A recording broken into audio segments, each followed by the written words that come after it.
aulas, né, um merchan acadêmico também. É isso, já podemos passar a palavra para o professor. Pode ficar à vontade, Zé.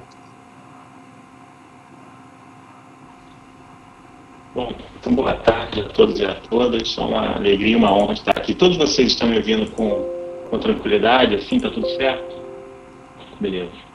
Em primeiro lugar, eu agradeço aí ao Felipe também, agradeço a Luciana, nossa querida ex-residente. Também saúdo a iniciativa como primeiro professor a palestrar nesse ciclo, né, conversar com vocês, não chega a ser uma aula, não é uma palestra.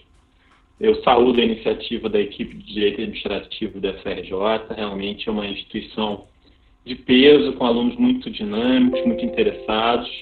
É realmente muito promissor ver que uma nova geração de graduandos está aí, conta própria, em certo sentido, buscando estudar e pesquisar o direito administrativo, que muito nos orgulha. Bom, esse tema é um tema muito interessante, aliás, eu parabenizo a ideia do ciclo e especialmente a temática, que é o direito administrativo no divã.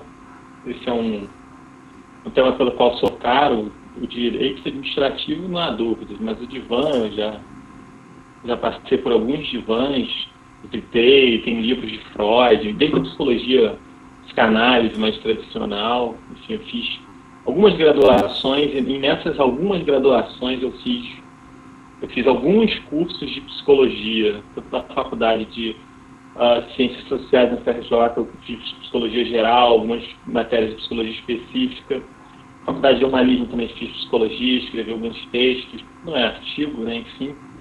E também li alguns textos, escrevi um artigo sobre o direito constitucional e a psicologia de grupos, especialmente a psicologia freudiana de grupos. O Freud tem um artigo chamado Group Psychology, eu li em inglês, né? Group Psychology and Analysis of Ego, psicologia de grupo e análise do ego, e também que é, na verdade, uma atualização de uma obra anterior do Gustave Le Bon, que foi muito influente para esse aspecto de psicologia das massas da obra do Freud. Eu associei essa parte da obra do Freud, da psicologia freudiana, com o controle de condicionalidade. Eu fiz uma analogia entre o controle de condicionalidade e uma espécie de superego. Aliás, existe um outro também, texto muito interessante de uma cientista política alemã chamada Ingeborg Maus, que ela fala sobre o judiciário como superego da sociedade, que também se aproveita dessa analogia. Então, já até escrevi textos com psicologia no balaio aí. Eu me lembro, faz muito tempo que eu não estudo psicologia de verdade, eu escrevi só esses textos, foi publicado. Mas eu me lembro que eu estudei especialmente psicologia freudiana de grupo, li Gustave Le Bon, que eu li numa tradução para o inglês, mas também original em francês, e li também Ingeborg Maus, que é uma cientista política, na tradução para o português desse artigo fundamental, muito interessante, que se chama O Judiciário como Superego da Sociedade. Bom, mas então eu estou contando que eu também tenho algum interesse sobre o divã, né? Tanto como analisado, como um estudante, um curioso pela psicologia, pela psicanálise. Mas o colocar o direito administrativo no divã aqui significa entender melhor quem é o direito administrativo, de onde ele vem e para onde ele vai. Então, eu acho que eu vou usar essas perguntas que são psicanalíticas, que são psicológicas, mas também que são perguntas essencialmente filosóficas também, como que o direito administrativo, de onde ele veio, quem ele é e para onde ele vai. E, nesse sentido, é interessante discutir as imbricações interdisciplinares ou transdisciplinares entre o direito administrativo como dogmática, do controle público, enfim, que estrutura a ação estatal, e outras disciplinas cuja frequentação é mais usual e, eventualmente, disciplinas que estejam um pouco mais distantes. O direito administrativo, todos nós sabemos, tem uma origem no século XVIII, século XIX, a partir de uma idiosincrasia dos revolucionários franceses em relação ao papel dos juízes comuns, que até então eram os únicos juízes que existiam. Os revolucionários da Revolução Francesa desconfiavam dos juízes comuns, paralela, uma justiça própria, uma justiça propriamente administrativa, e essa justiça administrativa começou a tomar decisões, e nesse tomar decisões foi criando categorias, foi criando conceitos, e isso foi gestando o direito administrativo. Então, o direito administrativo, para você entender o direito administrativo da forma como a gente o entende e o pratica hoje no Brasil de 2020, você tem que, no mínimo, ter alguma... Você tem que fazer um bosquejo histórico pela ideia da Revolução Francesa de refundar um Estado.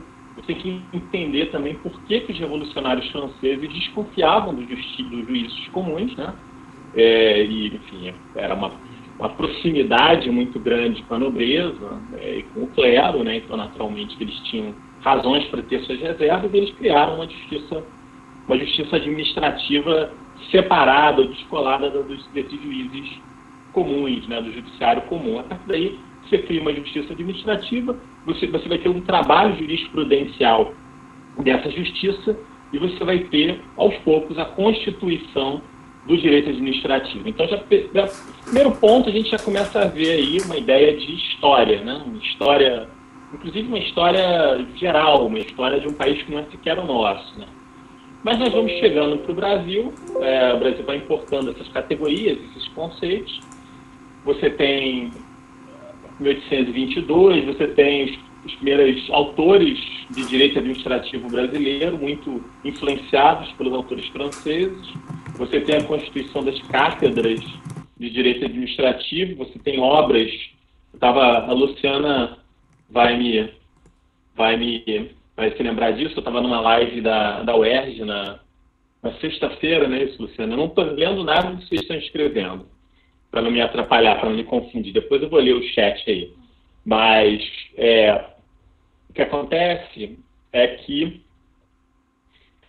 você então tem esses primeiros autores brasileiros que vão dialogando, que vão trazendo esses autores franceses. Você tem a constituição das primeiras cátedras, os primeiros livros. Então você vai construindo um saber de direito administrativo brasileiro propriamente muito tributário da obra desses autores franceses, a jurisprudência francesa.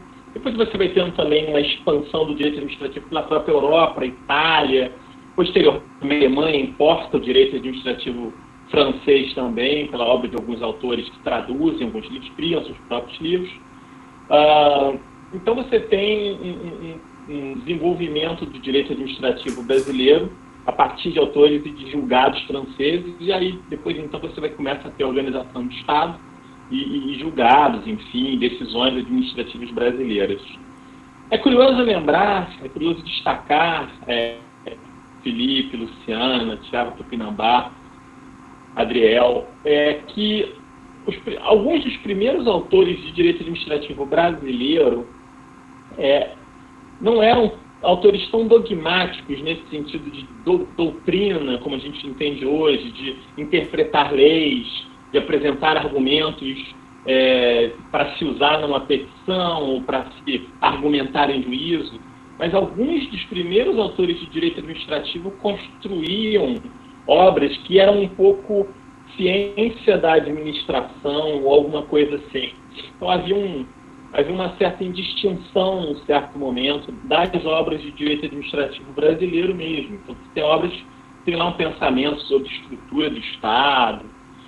E também, nessa época, já um pouco mais avançando aí pelo século XVIII, que você tem obras que são absolutamente fundantes do direito administrativo brasileiro, que não são também obras estritamente dogmáticas, elas são obras ligeiramente ensaísticas.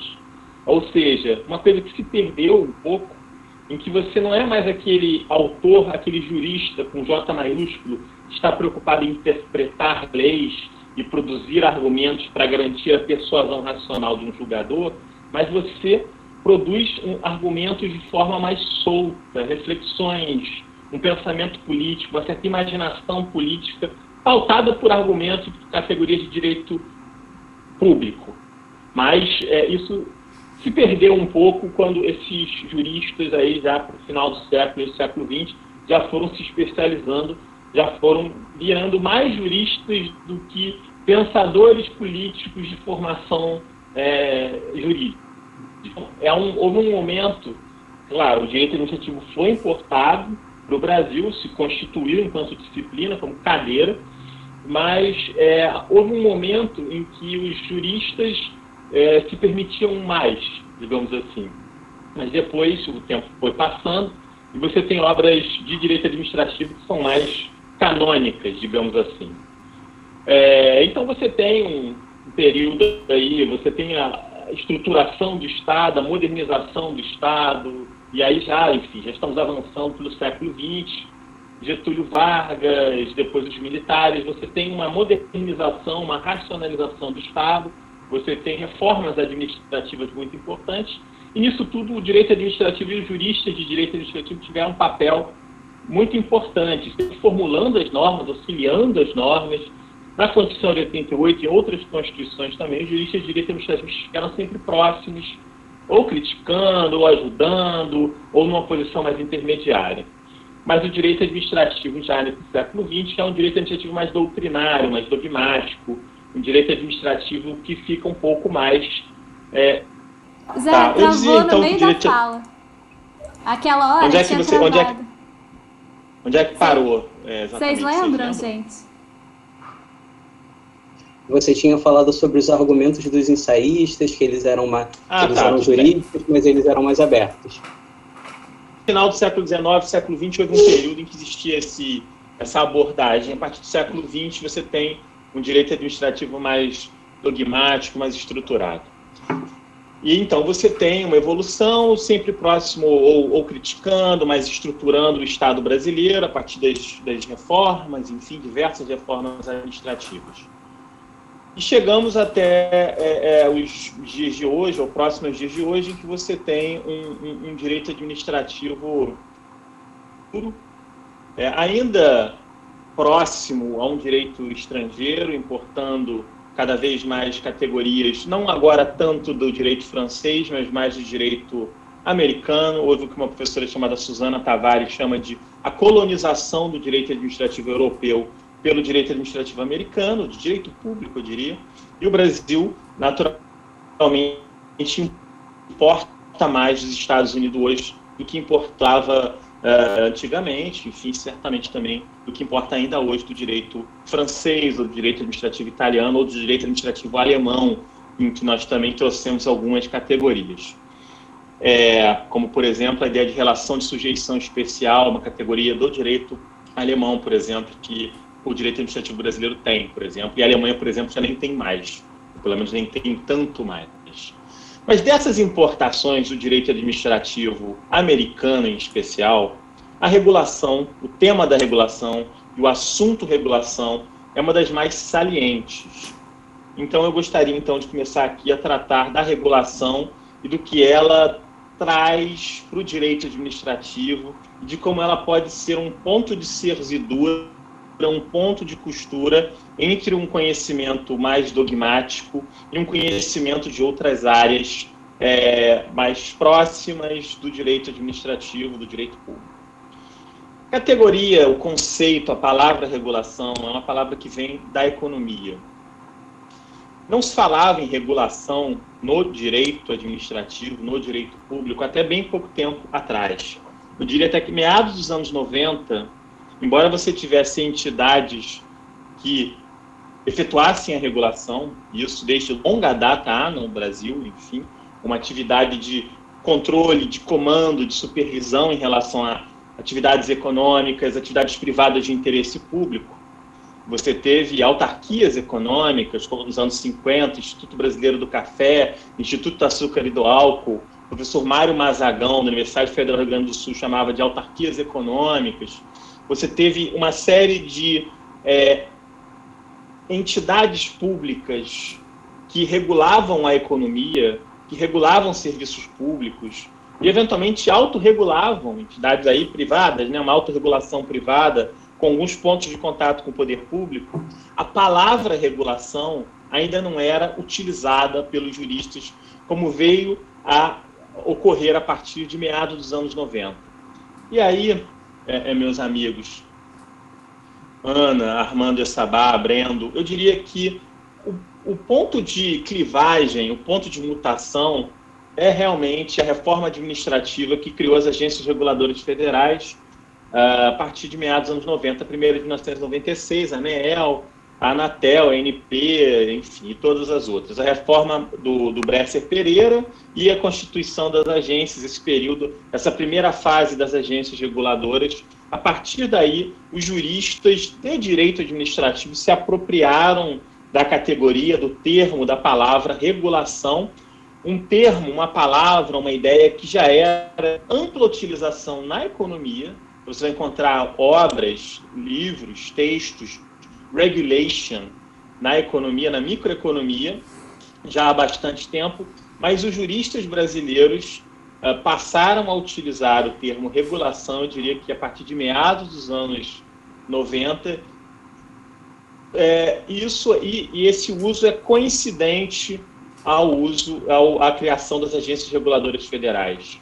Então você tem nessa época a obra de Marcos Giruena, Diogo Figueiredo Moreira Neto, uma série de autores que estudavam com Marcos Giruena e com o Diogo na Universidade Cândido Mendes, aqui do Rio de Janeiro, na Universidade Gama Filho. Eles tinham linhas, eles tinham, salvo engano, uma coletânea de obras em que eles usavam direito regulatório, direito administrativo regulatório. Essa palavra, regulação, regulatório, passou a frequentar o campo das pesquisas jurídicas e o campo do direito administrativo. E eram juristas administrativistas quem utilizavam essa palavra, enfim, essa expressão.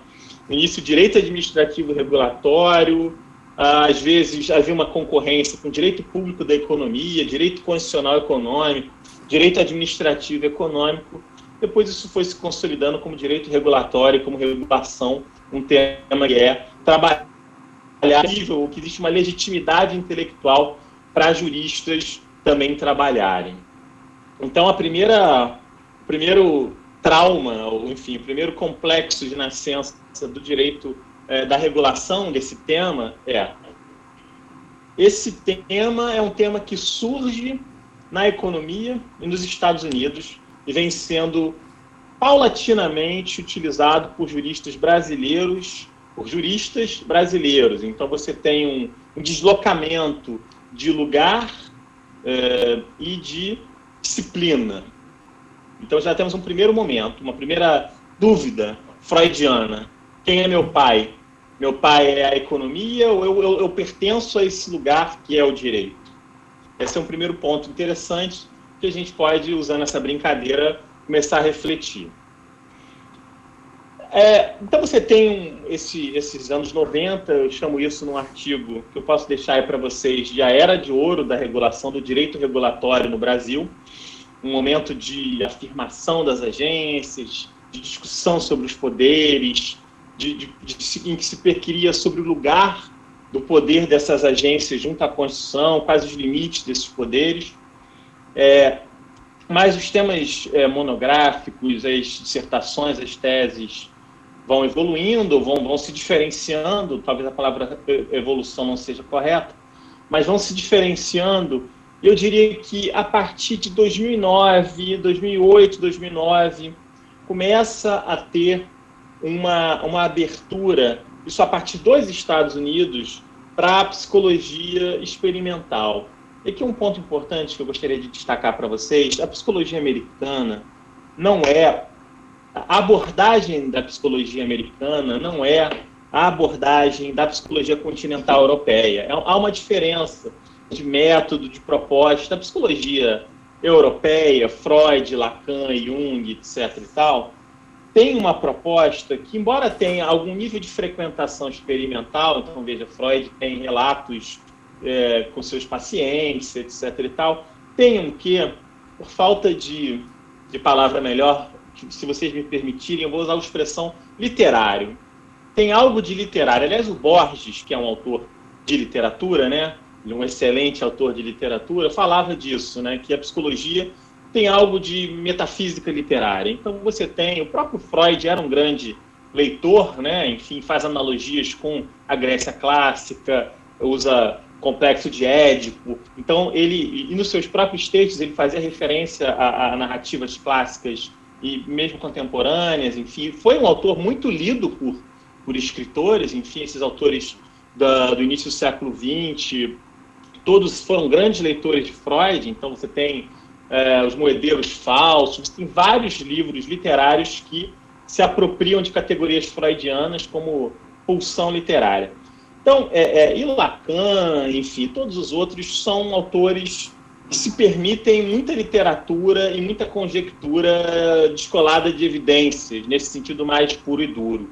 Muita gente critica isso. Por exemplo, o Merchior, José Guilherme Merchior, um pensador liberal que nós tivemos, ele tem um texto em que ele critica duramente o Freud, a psicanálise freudiana, dizendo que a psicanálise freudiana era parte do mal cuja cura ela pretende ser, que não tinha evidências científicas, etc. e tal.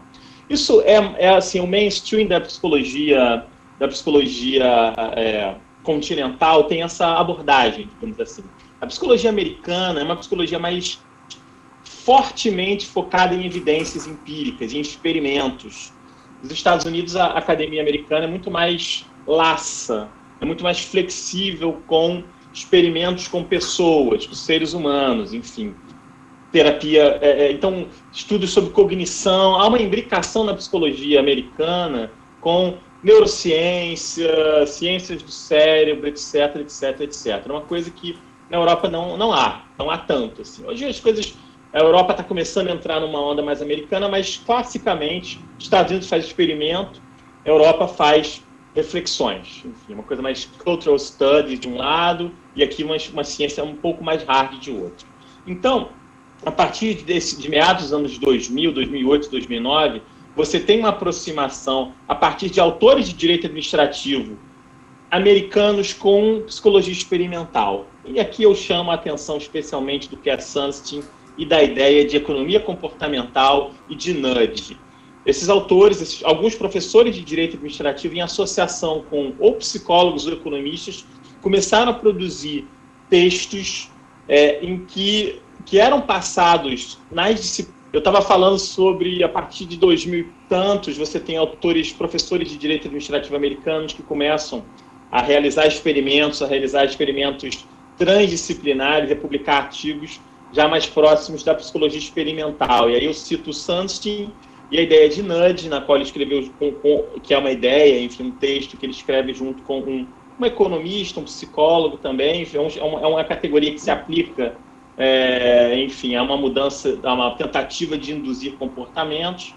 Você tem um campo que não surge com o Sunstein, seguramente, que é a economia comportamental, mas que começou a ser apropriada por autores de direito administrativo a partir do Sunstein, eu diria, que é um campo da economia, mas também, no fundo, é psicologia também, enfim.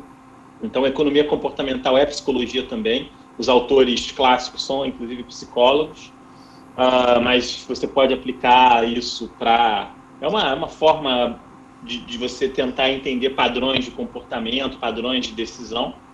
E a partir de 2010, enfim, você começa a ter autores de 2009, autores de direito administrativo americanos, direito público americanos, que começam a escrever sobre isso. Isso vai sendo importado por brasileiros.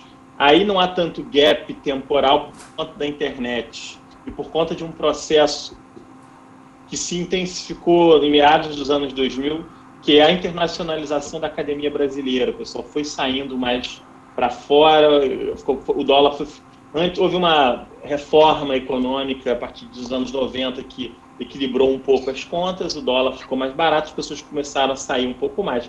Houve estímulos institucionais para isso também, a partir da academia brasileira, que passou a se preocupar com isso, a pontuar positivamente isso, etc. e tal. Então você tem uma segunda ferida narcísica na autoimagem do direito administrativo, que é, agora, se eu venho da França e dos Estados Unidos, venho para o Brasil, e da regulação também, né, que a gente está falando especificamente, se eu venho dos Estados Unidos, mas dentro de uma disciplina que tem uma base francesa, eu começo agora também a me abrir para a psicologia. E uma psicologia que não é nem a psicologia que tradicionalmente se faz no curso de psicologia no Brasil, tá? É uma psicologia que não é muito a nossa. A nossa psicologia americana. Eu sei disso porque meu pai, minha mãe, na verdade, fez um curso, concluiu o curso de psicologia na Estácio. Bom, primeiro eu já fiz um monte de disciplina de psicologia no Brasil, dentre as várias graduações que eu acabei fazendo, embora não tenha concluído tantas. Mas eu sei pela minha mãe que a psicologia que se faz no Brasil é essencialmente a psicologia continental, a psicologia europeia, ou seja, Freud, Lacan, Jung e sucessores. Essa psicologia mais de uma linguagem, de uma narrativa, de uma reflexão, e não essa psicologia experimental americana, até porque experimento com o ser humano no Brasil é muito difícil de fazer. É uma bola dividida, você não... Mesmo que... Agora está começando...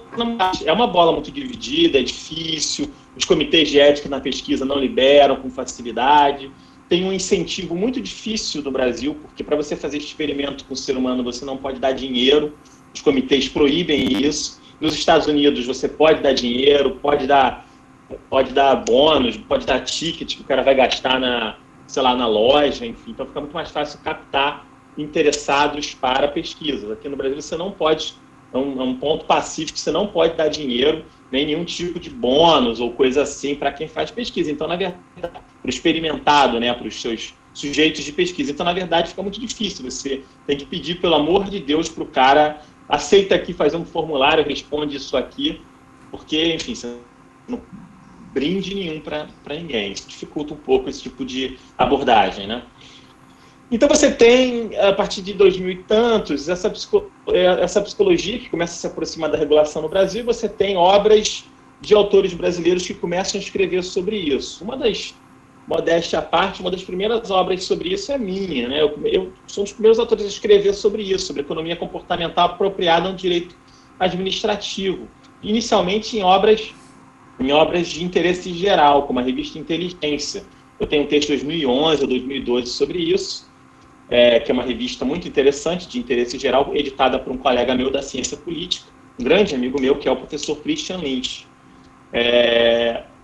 2011, 2012, eu escrevi esse artigo explicando a ideia central do Sunstein, da ideia do nudge, etc. E tal. Depois incorporei isso na minha tese de doutorado.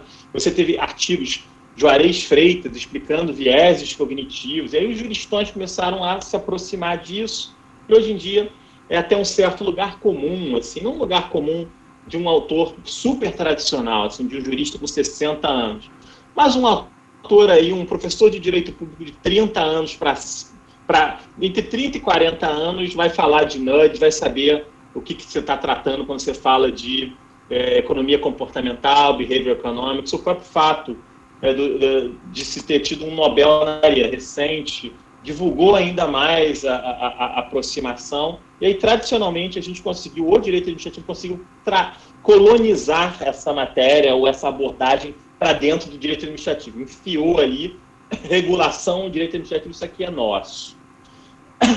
Estamos também, em paralelo, essa aproximação, essa apropriação da regulação desses saberes experimentais de base psicológica, uma abordagem que ainda é incompleta no Brasil, mas que está sendo feita de alguma forma, que é a ideia de ciência política de base experimental americana, que também não é o pensamento político tradicional brasileiro, que é mais uma reflexão. A ciência política americana é uma busca por dados, métodos, estatística, matemática. É uma pegada que a gente não faz tanto no Brasil, embora faça também. Tem a revista Dados, uma revista muito interessante, faz isso, mas nós temos uma tradição de pensamento político também. Essa ciência política de base experimental é uma coisa que está sendo apropriada aos poucos, lentamente, pelo direito público. Aí você tem uma divisão, né? Porque o direito constitucional também faz um pouco isso, e o direito administrativo também faz isso. Você tem obras mais recentes que tentam trazer abordagens da public choice, que é uma espécie de aplicação da microeconomia a categorias políticas apropriada pelo direito administrativo. Então você tem debate sobre corrupção de grupos, comportamento de grupos, numa lógica bem de ciência política, enfim, de base experimental, uma lógica bem americana. Então, você tem aqui uma terceira aproximação. Na origem, a regulação é uma filha da microeconomia, ela se abriu, ela foi adotada pelo direito administrativo, ela se abriu para a psicologia experimental, e hoje em dia ela vem flertando, sem ser plenamente abraçada pela ciência política de base experimental. Além disso, então eu diria que hoje esse é o estado da arte. Em 2020, regulação é essa filha, juristas, né? Nós somos juristas, é uma filha da economia que foi apropriada pelo direito administrativo, que flerta com a psicologia e mais recentemente com a ciência política de base experimental. Então, esse é o divã. São essas as dúvidas de identidade que o direito administrativo se encontra. Em paralelo a isso, eu acho que existem outros flertes que administrativo, eu estou usando regulação, mas eu estou falando de direito administrativo também. Flerta também, e ainda hoje, e desde sempre, com a história das ideias políticas, especialmente. E a regulação flerta, dentro da história das ideias políticas, com o pensamento político brasileiro. Então, você tem obras de regulação que têm longos capítulos de pensamento político.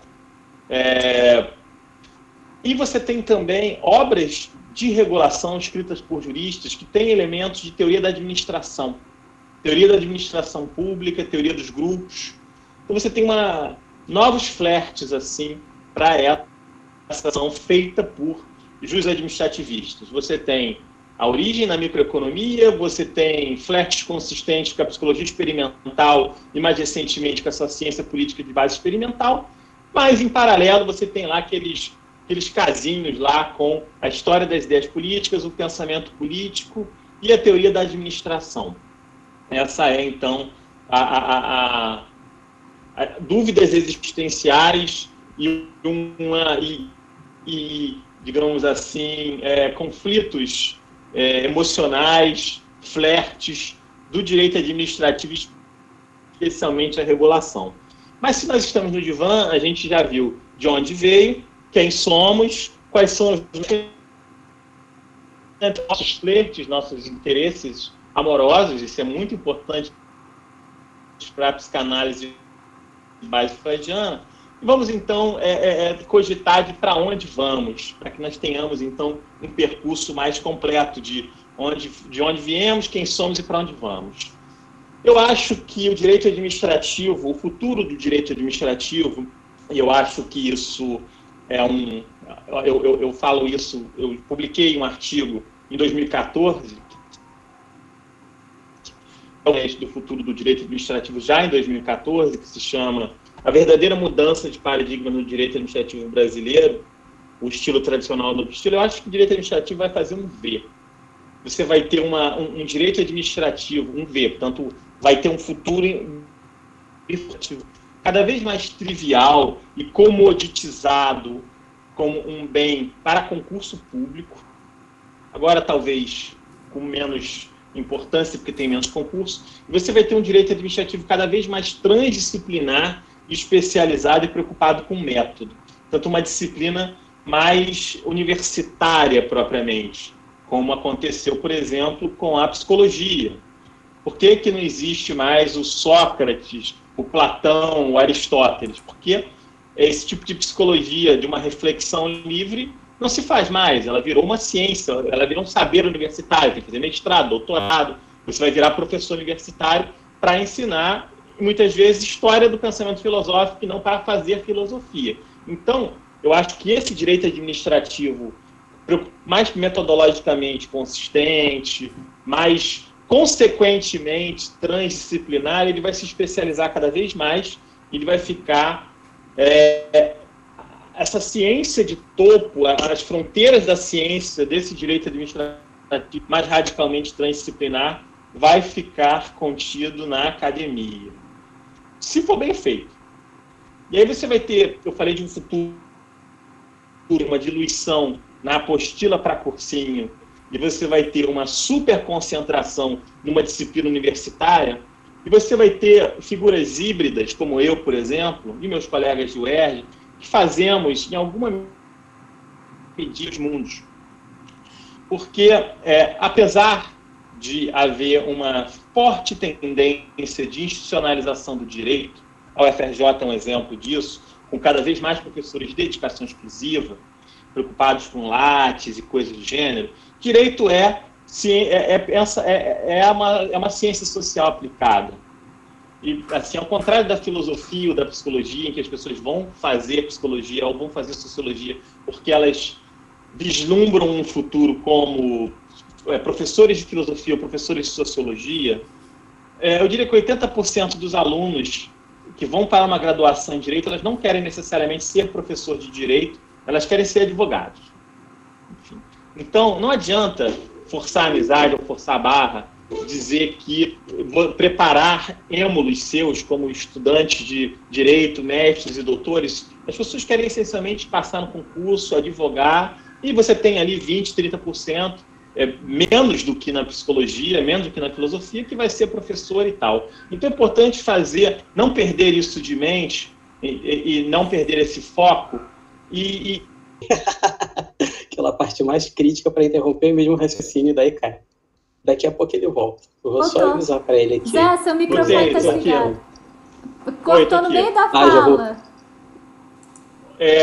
Então eu falava que tem um futuro em V, não é isso? Foi essa parte que eu parei, né? Então vai ter um futuro em V, você vai ter uma diluição no concurso, você vai ter uma especialização na academia. Figuras híbridas que vão tentar costurar um mundo prático de um mundo com uma academia de ponta. Eu acho que esse caminho do meio é um caminho interessante para muita gente. Esse é o meu caminho, né? Eu sou universitário, mas eu sou procurador do Estado, eu sou advogado. E em que você tenta traduzir conceitos dessa ciência de ponta para a prática do tribunal, para a prática da repartição. Ao passo que, em paralelo, você também pode fazer as suas pesquisas, deve fazer as suas pesquisas, e você tenta comunicar esses dois mundos. Eu acho que esse é um caminho natural, assim, de uma ciência que vai se abrindo para a transdisciplinaridade. É muito difícil você fazer a transdisciplinaridade de forma consistente, de forma qualitativamente elevada, porque é muito difícil você conhecer várias disciplinas, você pode simplesmente estar ampliando a chance de erro, porque se você não conhece direito público muito bem, você vai incorporar ainda estatística e psicologia, você pode estar somando uma coisa que você não sabe muito bem, os erros de outra disciplina e os outros erros de outra disciplina. Uma coisa que eu tenho visto com bons olhos é obras em coautoria com professores ou pesquisadores de outras áreas. Então você tem aí muita coisa que tem sido produzida mais recentemente em coautoria. Isso reduz um pouco esse custo da hibridação, vamos chamar assim, e permite, na medida do possível, obras com mais qualidade. Mas eu acho que o futuro é esse. Uma diluição em cursinho, concurso e coisas assim, uma ciência mais de ponta, mas que acaba se fechando um pouco nela, e um terceiro, e uma zona cinzenta de pessoas que se apropriam da ciência de ponta e busca se comunicar um pouco com a sociedade. Acho que eu estou claramente nesse mundo do meio aí, enfim. Acho que para o direito administrativo e a regulação do divã, um caminho muito interessante, assim. Não numa dualidade em que ela é academia ou é uma prática das mais rastaqueras, mas você se encontrar no ambíguo, no dúbio, na interseção. Eu acho, então, que o futuro do direito administrativo e o futuro da regulação, o futuro mais interessante da regulação talvez seja esse futuro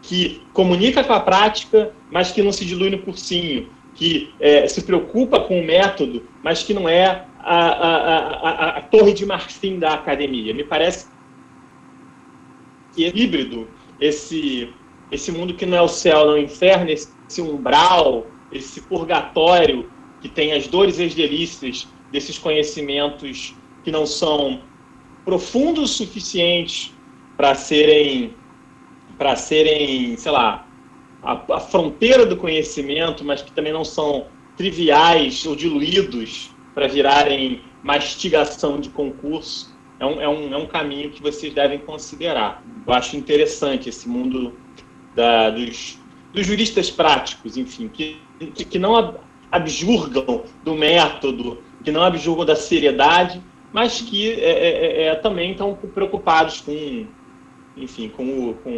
a aplicação prática daquelas categorias, enfim. Então, acho que essa minha fala inicial, não sei se ela foi didática, eu trouxe uma história do direito administrativo de início. Eu pontuei, eu comecei falando do meu interesse por psicologia e por psicanálise freudiana em especial. Eu mencionei um texto em que eu aproveitei categorias do Freud e do Le Bon para direito constitucional, e eu peguei e organizei a minha pauta, apresentação inicial, em quem somos, de onde viemos, quem somos e para onde vamos. E a partir daí eu fiz uma análise histórica do direito administrativo brasileiro, eu falei um pouco do surgimento da ideia de regulação, falei desses flertes do direito regular a outras disciplinas, e eu cogitei de um futuro para o direito regulatório nessa brincadeira de para onde vamos. Essa então é a minha fala, mas eu estou aí à disposição de vocês para perguntas. Toda vez que eu caio, eu volto, o meu chat é zero, então eu não tenho nenhuma pergunta, nenhum comentário aqui.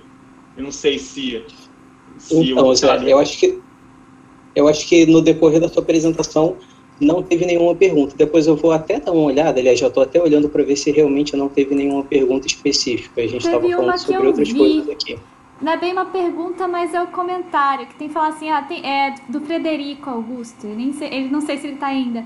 Tem aí uma coisa que eu tenho procurado há um tempo, um bom livro de história do direito administrativo no Brasil. Não pretendo voltar ao Visconde de Uruguai. Você saberia indicar algum? Sim, é o Walter Guandalini, né? Eu indiquei na UERJ sexta-feira agora. Estou até com o livro aqui também. Posso fazer o que fiz na sexta. História do direito administrativo brasileiro. Walter Guandalini, professor da editora Juruá. Veja, esse é um livro só sobre a formação do direito administrativo, tá? De 1821 a 1895, quando pega século XIX. Mas é um livro bom, né? Tem um livro sobre a história das teorias do direito administrativo muito focado em São Paulo. Eu vou pegar aqui também, não sei se eu vou conseguir pegar, que está na parte de cima da minha biblioteca, mas eu vou usar aqui vou trepar aqui no negócio e vou pegar. Um segundo aqui.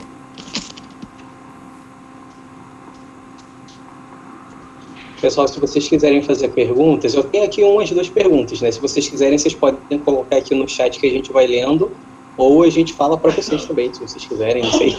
Aliás, vocês falem por conta própria. Aí fica a cargo de vocês.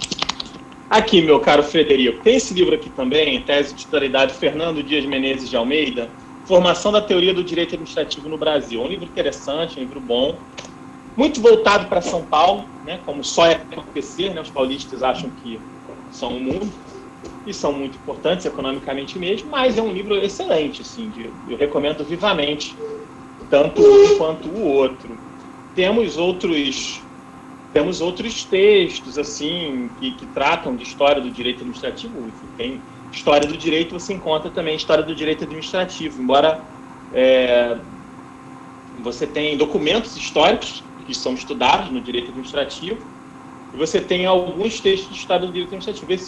O Fernando não é exatamente história mas é formação da teoria do direito administrativo, claro que frequenta a história do direito administrativo também. E o Walter não, o Walter Guandalini é a história do direito administrativo mesmo. São 2 recomendações que eu faria. Tem um artigo que foi publicado numa revista na RDA, a formação administrativos, uma coisa assim. Deixa eu tentar achar isso aqui.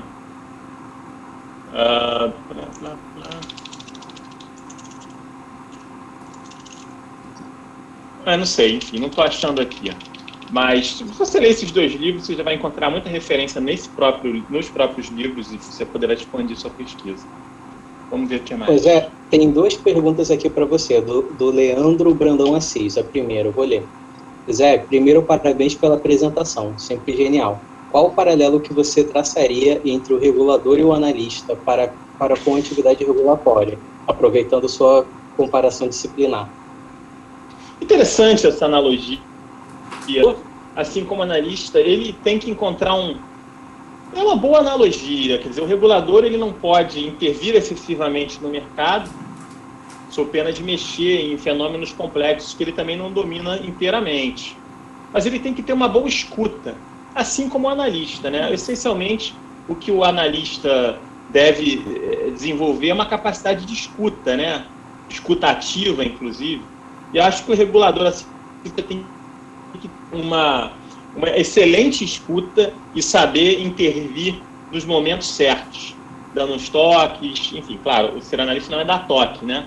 Mas saber ouvir, saber entender o movimento, de onde aquilo vem. Então, acho que, essencialmente, a analogia entre o regulador e o analista está na escuta, numa escuta que pode ser mais ou menos ativa, dependendo do estado do analisado, né? E acho que é uma relação de longo prazo também, uma relação que não acaba com uma ou duas sessões, é uma questão de longo prazo.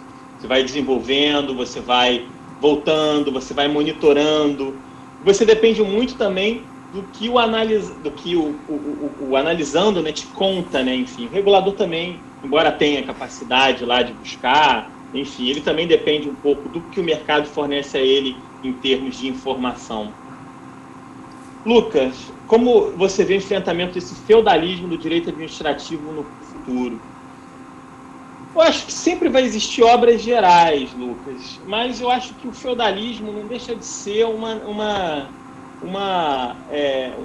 realidade inexorável para qualquer disciplina que vai amadurecendo, né? Se você pensar na filosofia, a filosofia é uma filosofia geral só nos períodos iniciais, ou a história é uma história geral só, seja brasileira, ou seja, enfim, história geral apenas no ensino médio, no ensino fundamental. Quando você entra numa faculdade de história, você já vai ali se especializando ao ponto de você ter disciplinas que são totalmente diferentes da do seu colega do curso de história ou do curso de filosofia. Então você vai cursando uma espécie de um track bem diferente um do outro, e você tem experiências acadêmicas relativamente distintas. Então, acho que isso vai acontecer um pouco com o direito público e o direito administrativo também.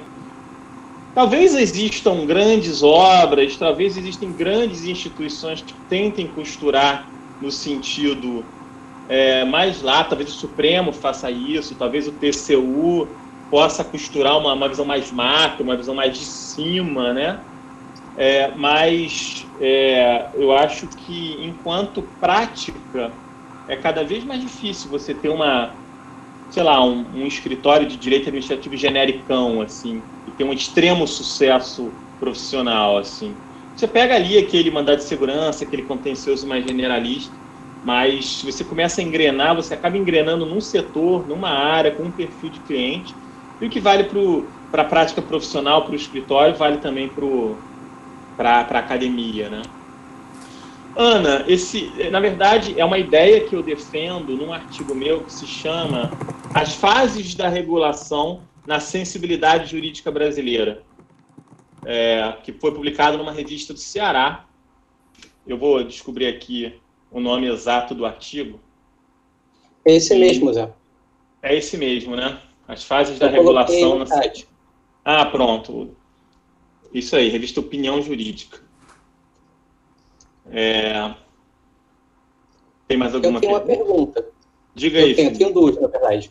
Tá bom. É o seguinte, que quando você estava na parte mais inicial da sua exposição, você disse que em certo momento os administrativistas fincaram a bandeira na regulação e disseram que estava colonizada, né? Se apropriaram da regulação.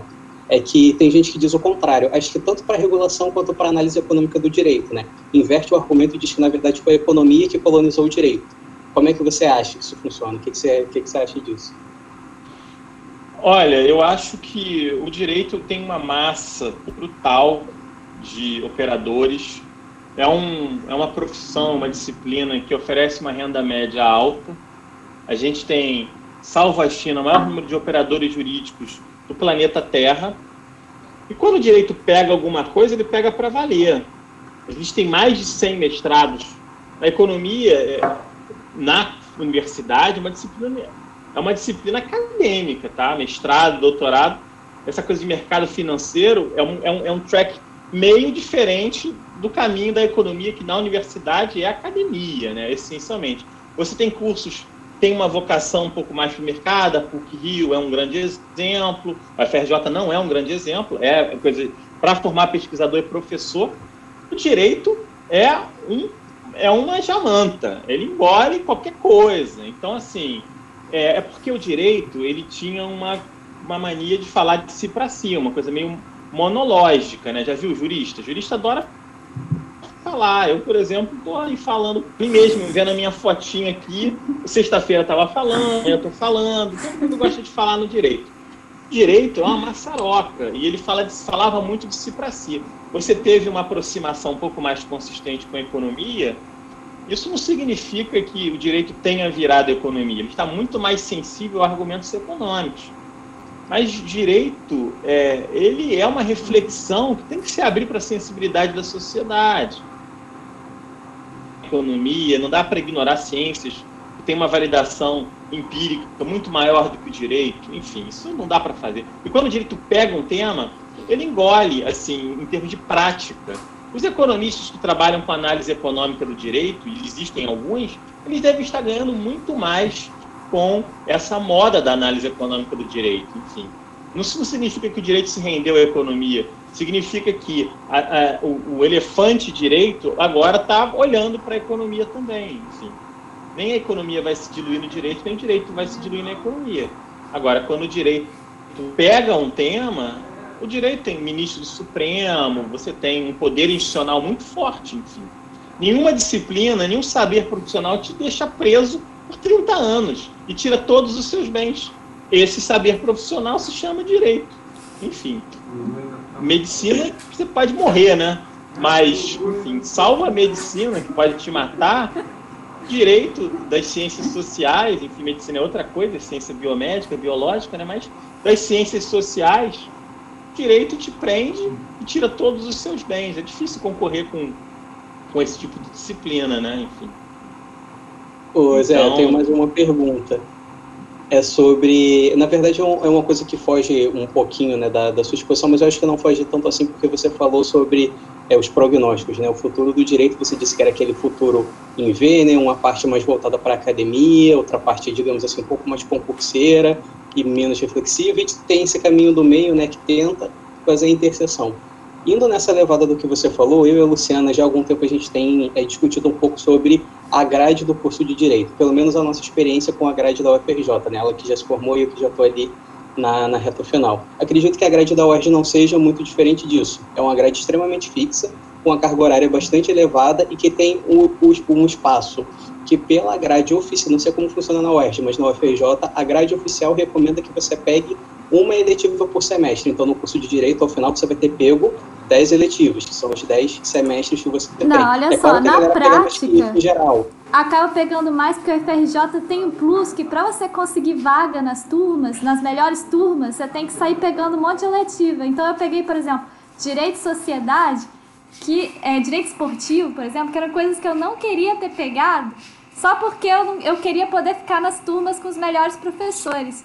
Então ainda tem, sabe, aí você se assoberba de coisa, você não estuda nada direito, porque você fica, assim, vamos dizer assim, atolado de disciplinas.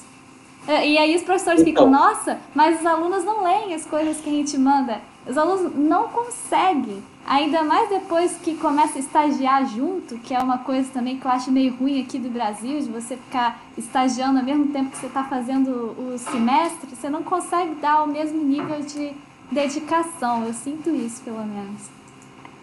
A pergunta que eu queria fazer, e que eu acho que também é uma pergunta que a Luciana compartilha, é o seguinte: a gente tem uma opinião mais ou menos formada no sentido de que a grade do curso de Direito deveria ter, em algum momento ali, talvez pelo 5º ou 6º período, partir para uma certa especialização. Não uma especialização no nível de uma pós-graduação. É claro que continuar com disciplinas, digamos assim, estruturais, né? Processo penal ou processo civil, se ele ainda não tiver sido dado, né? Acho que, em geral, até o 5º período, se você não deu, você está pelo menos terminando, né? Ali na parte de execução.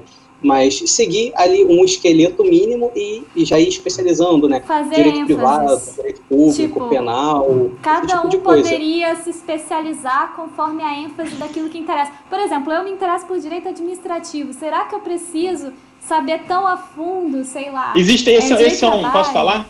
Esse Pode. é adicional, que já se discutiu diversas vezes. Tem livros sobre isso, tem experiência sobre isso. Eu mesmo já dei aula numa universidade que fazia isso.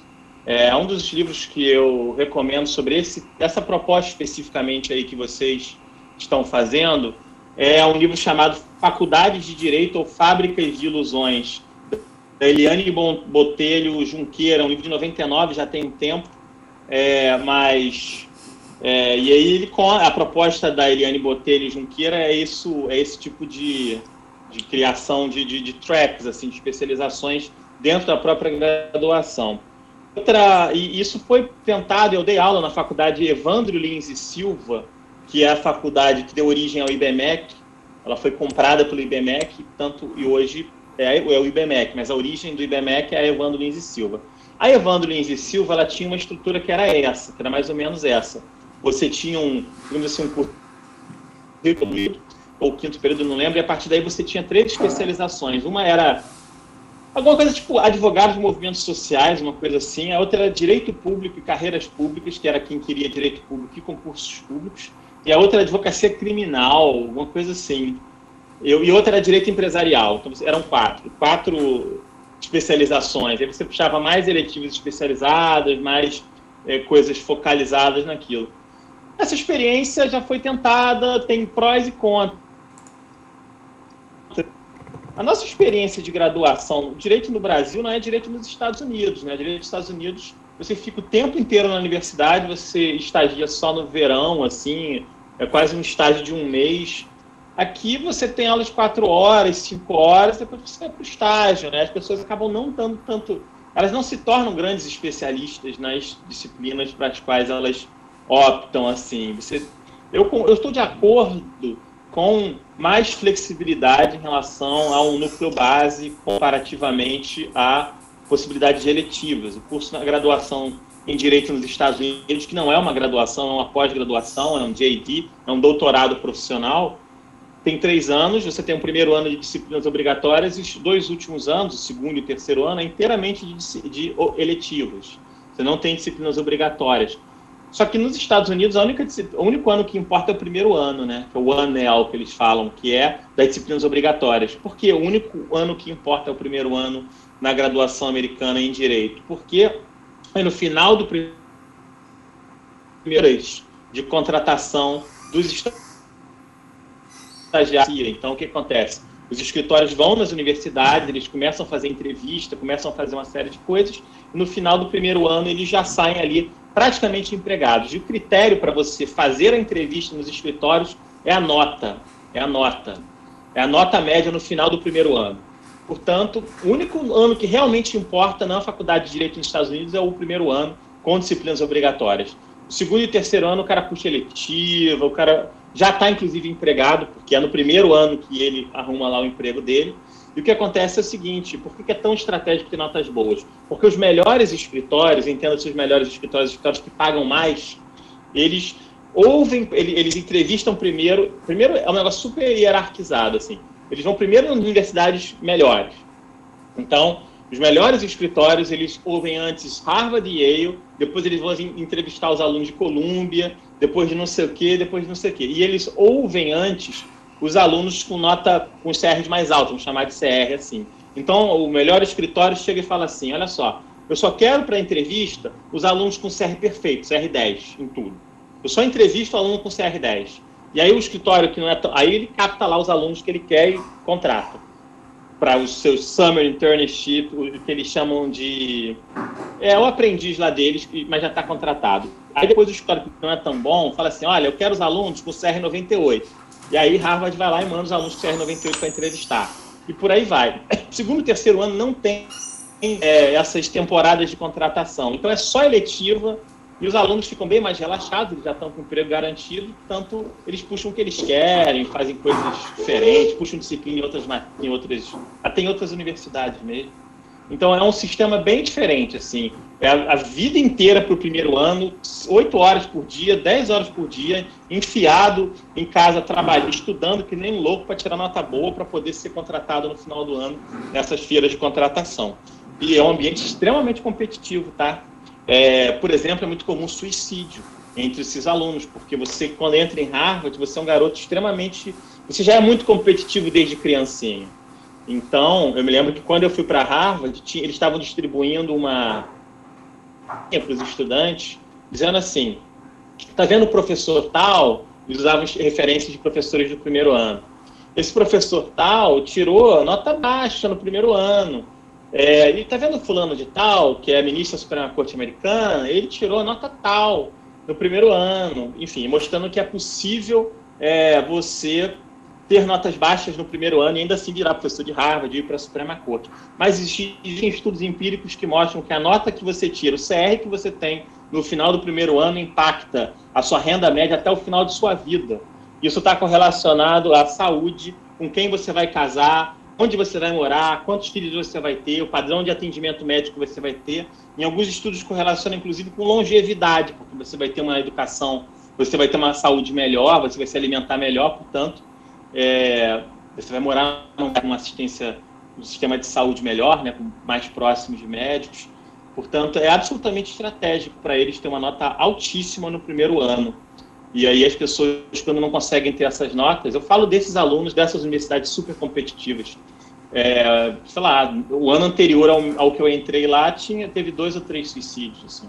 O aluno tira, sei lá, nota baixa e se mata. Assim, acabou minha vida. Enfim. Então, o sistema americano é muito interessante, é muito interdisciplinar, mas ele tem aspectos complicados, assim. Isso então, eu falei coisas aleatórias, assim, né? Mas não, eu vou só botar... Não, claro, eu não sabia desses... Eu sabia o lance dos estágios de verão, mais ou menos ali como é que funciona, mas eu não sabia dessa parte da nota do primeiro ano e de como isso é importante para eles lá. É interessante saber. Só para tentar fechar, então, aqui, sem tentar bater o martelo para nada, mas só para tentar fechar uma resposta. Então, você acha que é positivo uma flexibilização da grade, mas esse modelo de especialização não seria o mais adequado? Eu acho que é interessante, eu acho que sim, é mais interessante, mais flexibilidade. A UERJ também está discutindo esse negócio de reforma de currículo, eles estão criando algo parecido com uns trackzinhos lá, mas é um sistema que eu achei meio complicado, mas as diretrizes gerais são essas, mais flexibilidade e especializações, não sabia da UFRJ. Só que eu acho interessante vocês verem essas experiências que já houve em outros estados também, porque não é a primeira vez que as universidades criam especializações, a Faculdade de Direito cria especialização. Bem concretamente, a gente tem a experiência da Evandro Lins e Silva. Vocês podem procurar egressos dessa universidade e ver se funcionou, ex-professores também, né? Talvez alguns estejam no IBMEC, se isso funcionou, se está funcionando, se não. A USP mudou agora? Legal, pode dar uma olhada também na USP, né? Essa discussão sobre reforma curricular é uma discussão eterna, né? Uma discussão eterna. Seguramente eu não sou a favor de, na nossa lógica, na nossa prática, em que você tem uma faculdade, em que você não é dedicado full time à faculdade, eu acho que ficar enfiando disciplinas aleatórias é muito ruim, assim. Entendeu? Eu acho que pode ser uma coisa que tem uma tendência geral de aumentar a carga horária, sabe? Isso é um problema que tem no ensino médio, ensino fundamental. Toda hora você aumenta a carga horária, e às vezes começa a enfiar matéria meio maluca, umas coisas aleatórias. Não sei se isso é tão produtivo assim, sabe? Por outro lado, eu acho que eu acho, Felipe, que a gente vai ter uma grande mudança que a gente nem está conseguindo imaginar. Eu acho que, por exemplo, a tecnologia, acho que isso vai mudar radicalmente a forma como a sala de aula vai ser constituída em médio prazo. Eu acho que isso vai mudar, assim, vai ter muito mais flexibilidade, vai ficar mais fácil também para o professor dar uma matéria eletiva para menos alunos. O cara vai estar em outro canto, em outro país, o aluno vai estar em outro canto, vai assistir uma disciplina, uma aula gravada. Vai ter um sistema, eu acho que híbrido, assim, de aulas presenciais e aulas online, umas tutorias. Sabe como é que é o sistema de Oxford, as graduações em Oxford? É um sistema de tutoria. Se o cara não quiser, o cara não assiste aula nenhuma. As aulas são livres, você tem um tutor lá, que é um professor lá que vai te acompanhar. Aí você fala, o que você quer estudar? Qual a sua trajetória? Tem que ter muita maturidade também. Talvez isso não funcione para um aluno muito cheirando a leite ali, recém saído do ensino médio. Mas assim, o cara, eu quero estudar isso.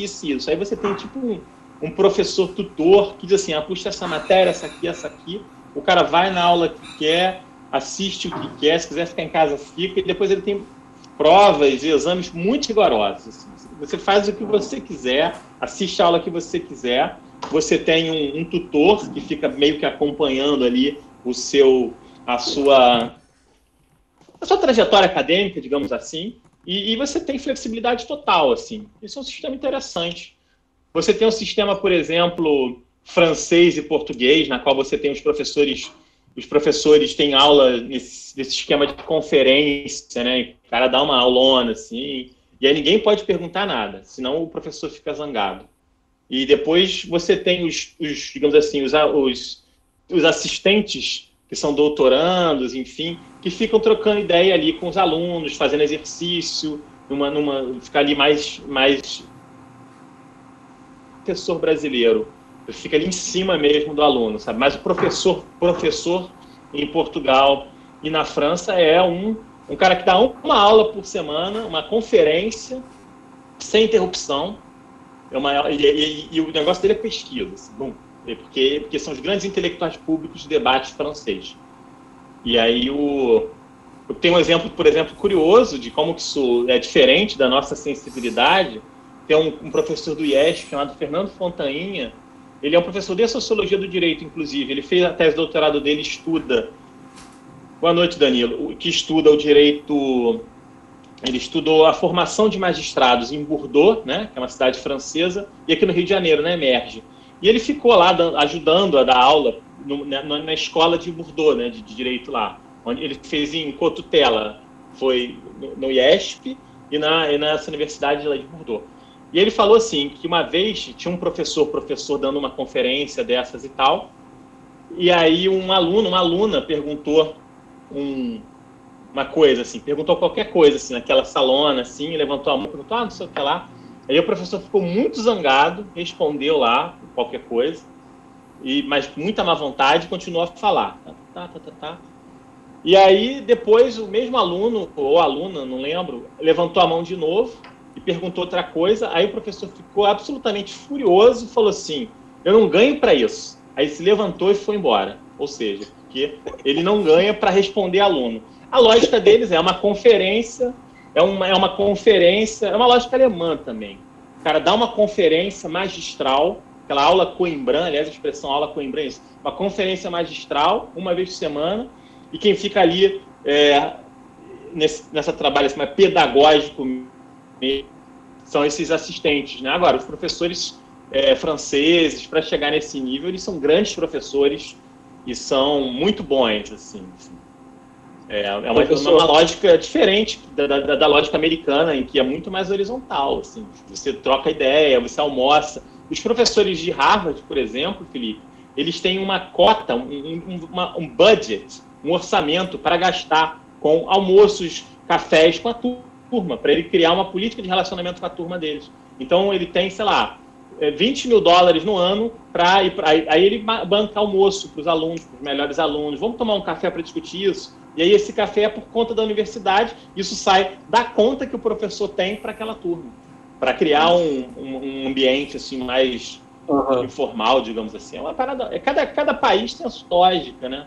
Tem um professor da USP de Direito Civil, ele tem uma longa série Otávio, o nome dele. Ele tem uma longa série no Conjur sobre como é que é o direito em diversos países do mundo. Do Japão aos países da América Latina, Estados Unidos, vários países da Europa. É muito interessante dar uma olhada nessa série desse professor, Otávio. Ele é o coordenador de área da CAPES agora. Otávio não sei o quê, professor de civil da USP. Mas é isso, né, gente? Vamos encerrar, então? Bora. Foi um prazer aí conversar com vocês. Conversamos sobre muitas coisas, mas foi um ótimo papo. E agora vocês vão ter nas próximas sessões conversas também com algumas alunas minhas, ex-alunas minhas, e com a professora Larissa, que vocês tão bem conhecem e tão bem reconhecem o valor do seu trabalho. Então, eu devolvo aí a palavra para o Felipe, para a Luciana, agradecendo a assistência de vocês. E estamos juntos aí, enfim, à disposição de vocês aí. Foi ótimo conversar com vocês, adoro. Beleza.